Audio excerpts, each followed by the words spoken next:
দৰে ৰঞ্জনেও মোৰ আৰু দিবাকৰৰ বিষয়ে খুচৰি খুচৰি সকলোবোৰ কথা গম পাই গৈছিল। গতিকে মোৰ হাতত আন উপায় একো নাছিল।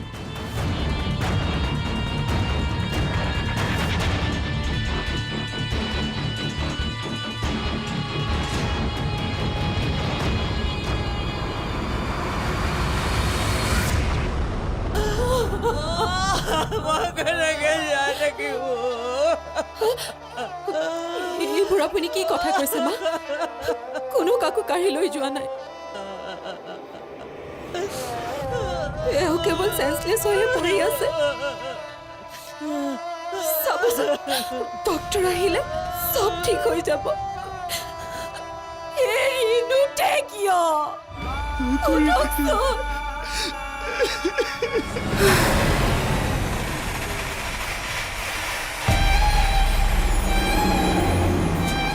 বল ৰোণ, মই জানো দেউতাক তই এইটো অৱস্থাত চাবলৈ সাহস কৰিব পৰা নাই।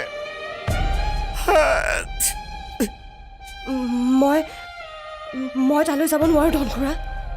ৰোণ, সেইখিনি দেওলগা ঠাই। সৰুতে মোৰ ওচৰৰ পৰা মাকো কাঢ়ি লৈ গ'ল,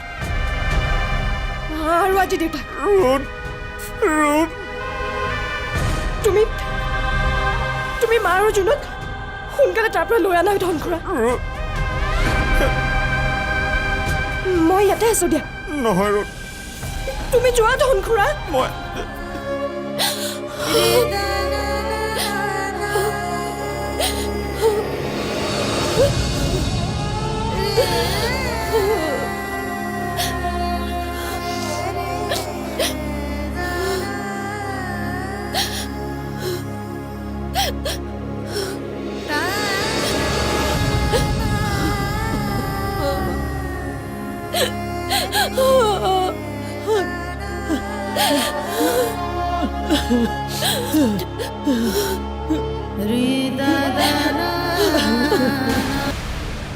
ঐ, তোৰ মানুহখিনিক ৰাস্তা ক্লিয়াৰ কৰিবলৈ কওঁ, নহ'লে মোৰ আঙুলিত ট্ৰিগাৰতে আছে আৰু এটা মাৰ্ডাৰ কৰিবলৈ 1 ছেকেণ্ডো নালাগে। সমীৰ, যি কৰিবলৈ দিছে কৰ। মই বেদৰ লাইফৰ লগত কোনো ধৰণৰ ৰিস্ক ল'ব নিবিচাৰোঁ, প্লিজ। মইতো কৈ আছো মোৰ কথা চিন্তা কৰিব নালাগে সমীৰ দা। এই মুহূৰ্তত মোৰ দেউতাৰ মাৰ্ডাৰাৰ আৰু মোৰ সৰুদাৰ কিডনেপাৰ এই দুইজন মানুহ উৰাই দিয়া। এই দুজনক কোনো কাৰণতে এই দুইজন হাৰি যাব নালাগে। বেছি মাত ফুটিছে হা? চুপ। কাক কাক চুপ কৰাবা তুমি ধনখুৰা?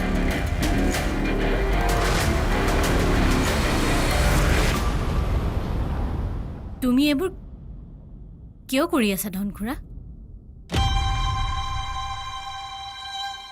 মই কিবা বেয়া সপোন দেখি আছো বুলি কৈ দিয়া না প্লিজ।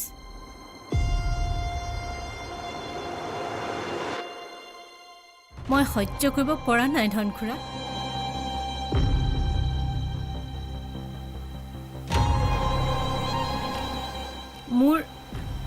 মোৰ বুকুখন বৰকৈ বিষাইছে ধনখুৰা। আৰু এবাৰ ভাবি চোৱাচোন, এইবোৰ কথা যদি নিবিৰে গম পায়, সি জানো সহ্য কৰিব পাৰিব? তাক মই চব বুজাই ক'ম, সি মোৰ ল'ৰা। এই দুখন হাতেৰে তাক মই তুলি তালি ডাঙৰ দীঘল কৰিছোঁ। আৰু তুমি ক'লেই নিবিৰে বুজি পাব পাৰিব? সি অতদিনে দেউতা বুলি মানি অহা মানুহজনৰ পাপৰ ভাগ মূৰ পাতি ল'বলৈ? কেইটামান টকাৰ লোভত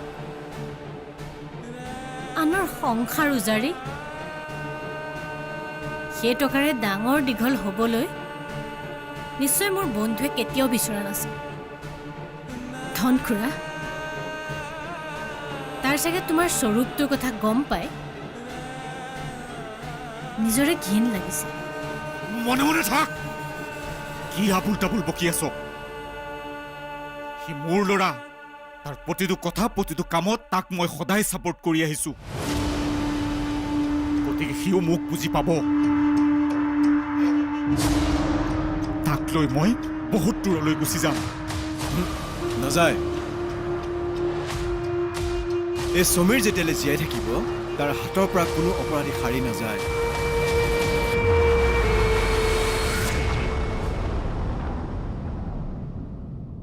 মোৰ দেউতা ভাল মানুহ বুলি মই 10 জনৰ আগত বুকু ফিন্দাই অহংকাৰেৰে কৈছিলোঁ। সেই অহংকাৰখিনি মোৰ পৰা কাঢ়ি নিনিবচোন।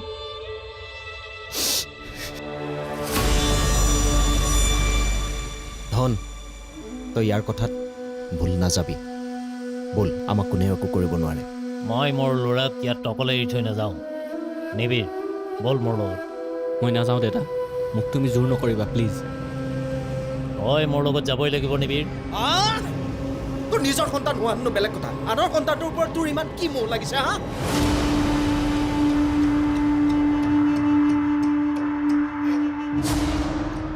মূৰ্খৰ দৰে মই এই কামটো কি কৰি পেলাম? লোকৰ সন্তান মানে কি কৈ আছে এখেতে? একো নাই, ইয়াৰ মূৰত কিবা বিকৃতি ঘটিছে। ব'ল নিবিৰ মোৰ লগত। আৰু কিমান গোপন ৰহস্য লুকুৱাই ৰাখিছা তুমি মোৰ পৰা? কোৱা, কি লুকুৱাই ৰাখিছা কোৱা দেউতা। মোক মূৰ্খ মূৰ্খ বুলি কৈ কৈ তই পৃথিৱীৰ আটাইতকৈ ডাঙৰ মূৰ্খামিটো কিয় কৰিবলৈ ওলাইছ ক? চা বাবা, তই যি কৰিব কৈছ মই তাকেই কৰিছোঁ। বেদক এৰি দিব কৈছ, এৰি দিছোঁ। এতিয়া ব'ল মোৰ লগত। তেখেতে মোক আনৰ সন্তান বুলি কিয় ক'লে? কাৰ সন্তান? তই মোৰেই সন্তান নিবিৰ। ক'লো নহয় মই, ব'ল এতিয়া ইয়াৰ পৰা। সঁচা কথা ক, তোমাক মোৰ শপত।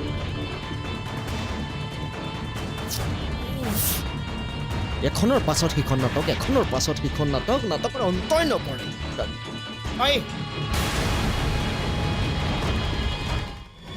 অথনিৰ পৰা বহুত নাটক দেখিলি তই। ব'ল, এতিয়া তয়ে আমাক ইয়াৰ পৰা উলিয়াই লৈ যাব লাগে। তাক এৰি দে, নহ'লে কিন্তু কথা বেয়া হৈ যাব। চুপ চালা, মই যি কওঁ তাকে কৰি গৈ থাক চুপচাপ।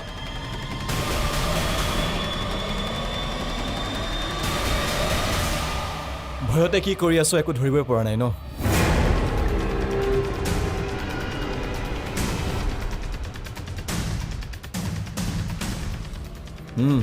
টাৰ্গেট বাহিৰলৈ গৈ আছে। জাষ্ট মোৰ অৰ্ডাৰৰ কাৰণে ৰখি থাক। अबे तो पुलिस কোনে বনালে হ? ইমান গাধ না তই? এই মুহূৰ্তত গাধ তোক যেনহে লাগিছে। তই নিবিড়ক গান পইণ্টত ৰাখিছ, ধনৰ পুতেকক।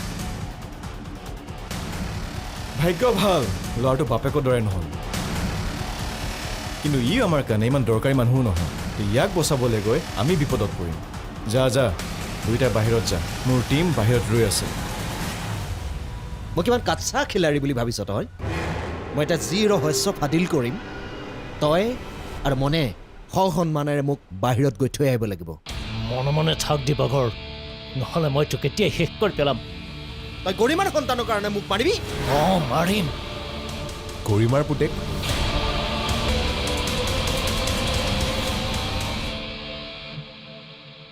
তুমি কাৰ কথা ক'ব বিচাৰিছা মামা?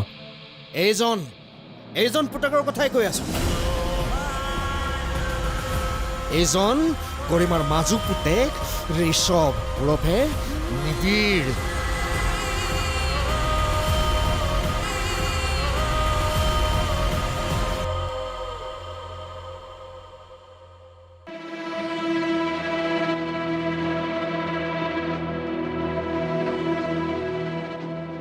দাদা কি ভাবিছ? আজি আমি যিবোৰ কথাৰ সন্মুখীন হ'লেও সেইবোৰ আমি কেনেকৈ একচেপ্ট কৰোঁ?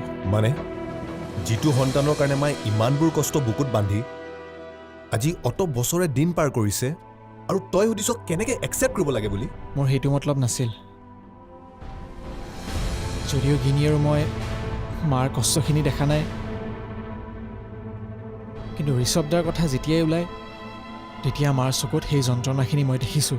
সেইখিনি সময়ত মায়ে আমাক লৈ কেনেকৈ নিজক চম্ভালিছিল সেয়া মোৰ কণমানি কণমানি চকুকেইটা সদায় সাক্ষী আছে। গতিকে আজি আমি কিমান ভাগ্যৱান ভাবচোন। মাৰ সেই সময়ৰ পৰা উদং হৈ থকা বুকুৰ এটা ফাল আজি আমি পূৰাবলৈ এটা ধুনীয়া সুযোগ পাইছোঁ। মায়ে যেতিয়া নিবিড়ৰ কথা ঋষভৰ কথা গম পাব কিমান হেপ্পী হ'ব। মাৰ এই উজ্জ্বল মুখখনৰ কথা ভাবিয়ে মোৰ ভাল লাগি গৈছে। কিন্তু নিবিড়দাই জানো সকলোখিনি এৰি আমাৰ ঘৰলৈ যাব? নাযায়। সি বহুত আত্মভিমানী ল'ৰা, গতিকে ইমান সহজে নাযায়। হয়তো সি আমাক প্ৰশ্নৰ উপৰি প্ৰশ্ন কৰিব যে আজি অত বছৰে আমি ক'ত আছিলোঁ, আমাৰ মৰমবোৰ ক'ত আছিল। আজি তাক আমি ইমান সহজতে পাই কিয় আঁকোৱালি ল'বলৈ আগবাঢ়িছোঁ, এক্সেট্ৰা এক্সেট্ৰা। মোৰ বিশ্বাস সি যেতিয়া মাক দেখিব, মাৰ মাতষাৰ শুনিব, সি নিশ্চয় মাৰ আচলত ধৰিব। হোপ চ' তই কোৱা ধৰণেই যেন কথাবোৰ হয়। ঘৰখনলৈ হাঁহিবৰ ঘূৰি অহাটো খুবেই দৰকাৰী দাদা। তহঁতৰে ককাইৰ জীয়াই থকালৈকে তহঁতৰ মুখৰ হাঁহি ইমান সহজে ম্লান হ'ব নিদিয়ে, অ'কে?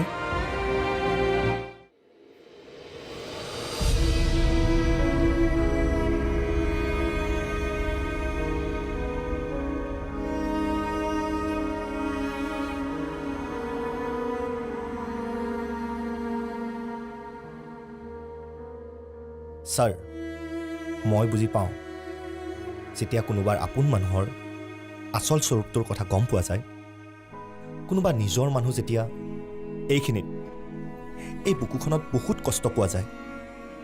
হয় দিয়া, এই বুকুৰ যন্ত্ৰণাৰ বিষয়ে তোমাতকৈ আৰু ভালদৰে কোনে জানিব।